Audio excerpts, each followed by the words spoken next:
Good day, ladies and gentlemen. Welcome to my home in Livingston, Montana. Okay, it's storytelling time. Now, if you don't like my stories, well, you're politely excused and I don't blame you. Here, let me have a little drink of coffee to wet the whistle.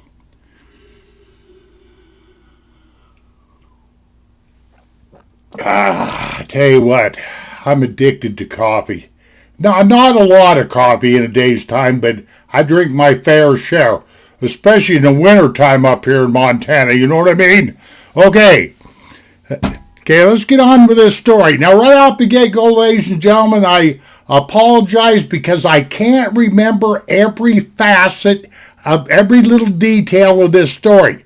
Because this story happened when I was in the 4th grade, I know that much, and my family lived up in a place called Troy, Troy, Montana, which is up by Libby, Montana. So if you look north and west of Kalispell, Montana, you'll find that country up there. It's pretty close to the Canadian border. Okay, my stepdad, quite obviously was married to my mom. He was a foreman at a place called Plum Creek Lumber Company. Back in the day, Plum Creek Lumber Company had several sawmills scattered throughout Montana. Don't ask me how many. You know how you are when you're a kid. You never pay any attention to that. Just as long as you got food on the dinner plate and that, that kind of, and as long as you got food on the dinner plate and a lot of devilment to get into, if you know what I'm talking about. Sure you do. Because this story involves us kids, some of my brothers and myself, getting ourselves in quite a bit of trouble. Anyway, the reason why I apologize at the beginning, because I can't, of this movie, folks, because I can't remember, like I say, every little detail. But there used to be these weeds. They were more like a reed, a hollow reed. And we used to just call them smoke reeds. Because somebody told us, and that somebody, I don't know if it was an old timer or one of the Indians that was up in that country, with all due respect, or somebody, but somebody told us that those hollow reeds were good for smoking.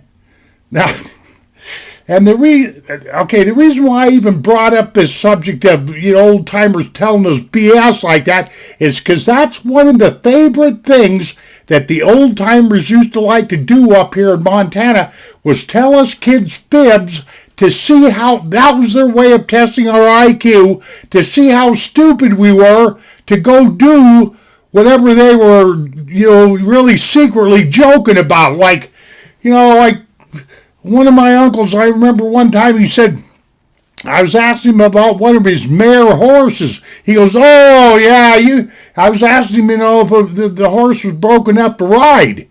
He goes, oh, yeah, that horse gentle. That horse is as gentle as a feather. And he went on and on like that. That horse was no more broke than the man in the moon. The only person that got broke in this picture was me. Because I go out there, climbed on that mare, and that mare shot across that pasture about 110 miles an hour, and I flew across Mission Valley at about 200 miles an hour by the time I hit the ground. You see what I mean? The old timers would tell us little white lies like that just to see how stupid we were, just to see if we were gullible enough, that's the word I'm looking for, to fall into their IQ test. Well, I think that's what this deal was with these smoke reeds. They were a weed that grew about, I want to say about 3 or 4 feet high, about 3 foot high. And maybe not even quite that. I'm just going to say 2 foot, okay? Doesn't matter. Some of you might know what I'm talking about. Definitely a weed that was hollow and all that stuff. Well,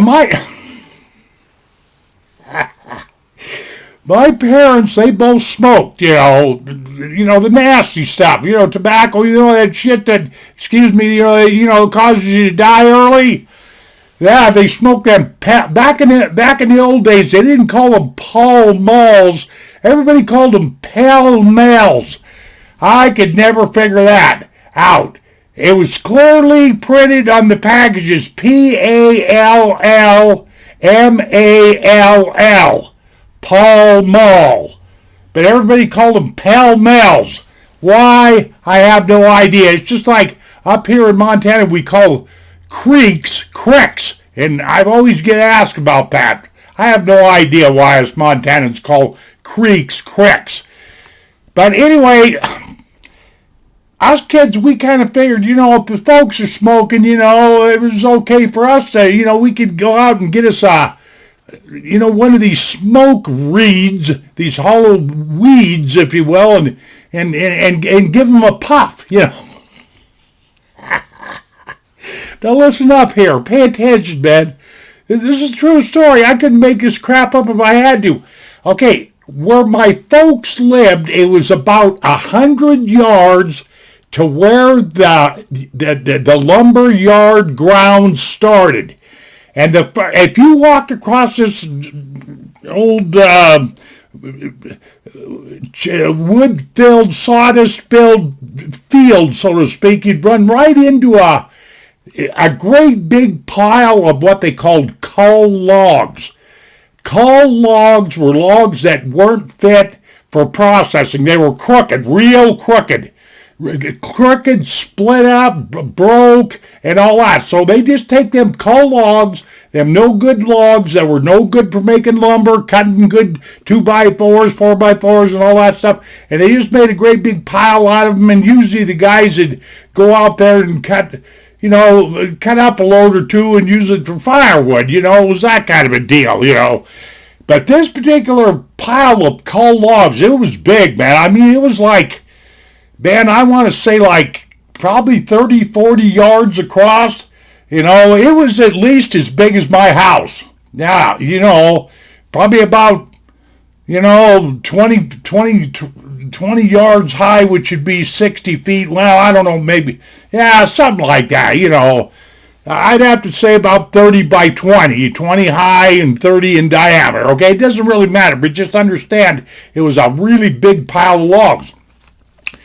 So what we had done is we snitched one of us boys. There was myself involved in this and one of my brothers and somebody else. There was three of us. I can't remember the third person that was involved. But anyway, one of us, I think it was me, I'm pretty sure it was me, snitched a box of matches. Just them old flip up matches, that came in the little folder, what I'm talking about. People hardly even use that kind of stuff anymore. They're too busy playing with Molotov cocktails, and you can quote me on that. But anyway, I snitched off with a package of matches. And what we did is we crawled into that cull pile of logs. We made our way through the logs and everything and got right in the middle of the logs.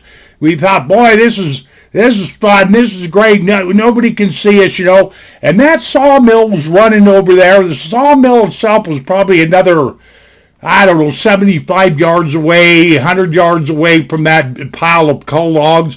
But we, like brainless little idiots, we just... Here we are in the middle of timber country, and for some reason we got this barnyard idea to build us a fire right in the middle of this pile of coal logs. Are you hearing me? And like I say, this was a big old pile of gnarly, no good, crooked, split up logs, but there was enough room in this little cavern that we found in there to, we built us a fire. It wasn't very big, maybe the fire was about this big around and maybe about this tall. And we brought us a handful of them smoke reeds in there. Not weeds. Well, they were weeds, but, at the time we thought they were, They maybe thought we were smoking a little left-handed tobacco or something, I'm just kidding about that. I didn't even know what that crap was back when I was a kid. Okay, anyway, here we are, we got this little fire going, and we got these smoke reeds, and we're, popping away on these doggone things, man, and getting sicker and bluer and greener in the face, and after, 8-10 tokes, we decided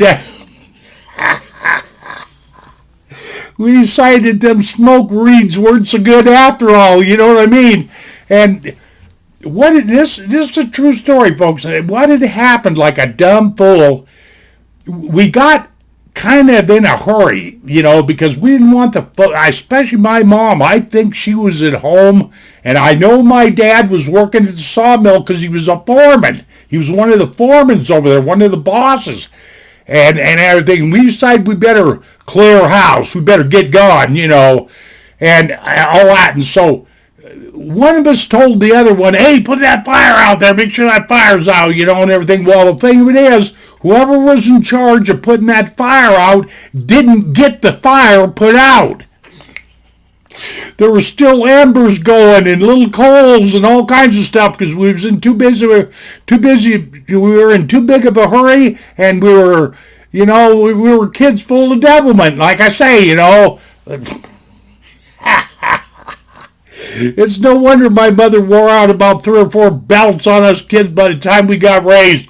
And anyway, we took off and left that pile of logs, and without knowing that that there was that fire. There was a fire going in there that we didn't get put out. And we get about halfway home, or almost all the way home, and we look back at that pile, that pile of logs, just out of curiosity, and we could see billows of smoke starting to come up, through the logs and everything, and we go, oh, crap, and we kind of stood there for about 3 or 4 minutes wondering what to do, and kind of had a little conference, about, blaming each other, whoever didn't put the fire out, because we knew damn well that we basically set that whole log pile on fire, is what I'm trying to tell you. And man, up in that wood country like that, it didn't take very long for that whole log pile to catch on fire. I mean, there was a bonfire that you could see to Libby, Montana. I mean, you could have smoked you could have cooked 150,000 hot dogs around that deal. Well, what had happened is every alarm in the mill went off, and they had to shut the mill down for an hour and a half. I remember that all too well, to get that fire contained. Thank God it didn't spread and get to any good lumber or any other coal piles. It just really destroyed the one pile, and it was really not much of a loss to the sawmill, except for the fact that they lost an hour and a half worth of production. Well, let me tell you, man, us kids got us guilty. Like I said, I just can't remember which one of my brothers it was and which one of my friends it was, but it was, anyway, I just know one thing. I personally, myself, I knew that I was going to get my arse beat from one end of that Kootenai Valley up there to the other. Let's put it to you that way, And man, I remember I went in my bedroom in that old log house that my folks live in, and I was hiding in there and everything. And my mom, I can't remember exactly where she was. This is a lot of years ago. But holy crap hit the fan when my stepdad got home, and he was actually a pretty good old guy. It took a lot to get him mad, and he very seldom ever spanked his kids because he didn't believe in that. My mom was real quick with the leather, but not my stepdad. Anyway, both my mom and my stepdad appeared in that bedroom that I was hiding at, and just took one look at me. And right away they started chewing my rear end out and wanting to know, why, where we got the matches from and why we set that fire and all that, because they just knew we were guilty because we looked like we were guilty. Because I'm hiding on. I'm sorry I keep laughing, but I'm hiding underneath the bed, grabbing onto this the King James version of the Bible. I know you guys probably get tired of me making references like that, but I grew up in that kind of environment, so live with it. I got a hold of the good book, just knowing that my soul is, going to be facing the man. You know what I mean? I knew that my days were very limited on this earth, And did I get tanned? I got my ass tanned like you can't even believe.